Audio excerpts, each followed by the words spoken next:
There are 13 Halloween movies so far, and Michael Myers is sort of a prankster with some of his kills in some of the movies. So I want to go over his 8 most sadistic kills. The reason for only 8 of them is because most of the kills throughout the franchise were just that, a body count for the movie. But in the first movie, Michael seemed to be taking a perverse pleasure in his kills. And while in the other movies there were some memorable kills where Michael seemed to be enjoying the Halloween season, there really were only a few sadistic ones. Like number 8, Halloween Part 2, Nurse Virginia. Laurie Strode was brought to a hospital after the first movie, but Michael wasn't done and returns to kill her. Virginia, one of the nurses, is found dead with all of her blood drained by an IV line. Michael didn't just kill her with a knife as he usually does. He actually took the time to hold her down, stick in an IV, then wait for her to slowly bleed out. Number 7, H2O, Halloween 20 years later, Sarah. Michael goes after Laurie and her son, who are at a private school in a small town. Most of the kids and staff there are away to a weekend trip, but those two stay behind. Her son and some of his friends throw a little party.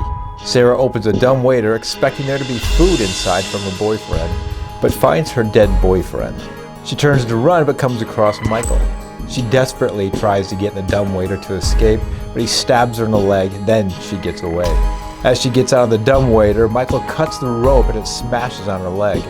She tries to crawl away, but Michael catches up to her, places one foot on her head, and viciously continues to stab her, then hangs her up like a gruesome Halloween decoration for her friends to find. Number 6, Halloween Resurrection, Laurie Strode. This movie opens with Laurie in a mental hospital for the criminally insane because she thought she beheaded Michael in H2O. But H2O made a ton of money, so they had to make another movie. And it turns out that Michael put his mask on someone else after crushing his throat to fool everyone, so he could escape. Then Michael goes after Laurie at that hospital. She turns the table at him, he's hanging from a rope. She's about to drop him off a building, but she wants to make sure that she's not killing another innocent person. He grabs and stabs her. Michael finally has her. She kisses him and falls to her death. Then Michael gives his knife to one of the other patients to take the blame. Number 5, The Curse of Michael Myers, Jamie. The movie begins with a little girl named Jamie from parts 4 and 5, who's now an adult. She has a baby and has escaped some kind of hospital and is running from Michael. He finally catches her at an old farm. Even though she's just given birth, he stabs, then impales her on a farm implement. And as she's dying, he turns on the machine, which tears into her body. Number 4, The Revenge of Michael Myers, Rachel. Rachel was a main character in part 4 and was helping to care for Jamie. They both survived being killed by Michael. Then Rachel returns in the beginning of part 5. Michael stabs her in the chest with scissors, killing her, but it's not that part that makes it sadistic. Michael is after Jamie and she runs into the attic to hide.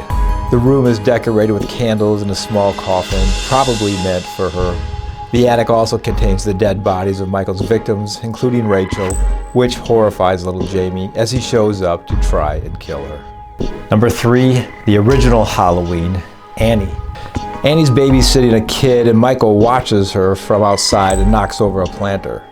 I think he did this to scare her a bit for his own fun. Then, when she gets into a car, he kills her. And later, when Laurie is looking for her, she finds Annie's body displayed with the grave of Michael's sister that he stole from the graveyard. Number 2, Part 2 of the Rob Zombie remake, Annie. I didn't care for the zombie remakes. If you're not familiar with the franchise, Danielle Harris was the little girl actress named Jamie in parts 4 and 5. Then she came back for the zombie remakes and played the Annie character. Annie survives the first Rob Zombie movie, but gets cut up pretty bad by Michael. And in part 2, she's a very sympathetic character. In most horror franchises, if someone survives and is brought back in the next movie, the characters aren't very convincing. After going through a horrific thing where your friends are murdered and you barely survive, that person would be an emotional wreck. In this one, Annie was really convincing and traumatized, probably reliving that moment in her nightmares. She thinks Michael's dead, and when he shows up, she is completely terrified and tries to get away, but Michael just slaughters her in a very brutal fashion. And the number one most sadistic kill has to be his first one from the original movie.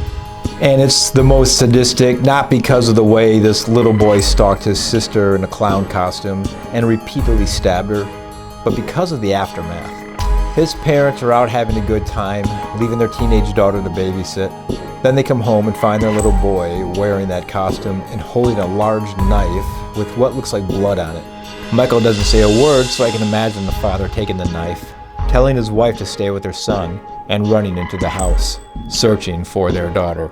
Then finding her dead, and at first thinking someone must have broken in, then finding out that your only son murdered your only daughter.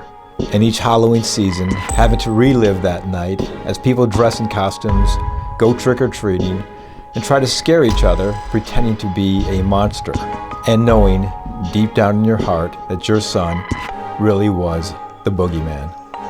Good night. Boo.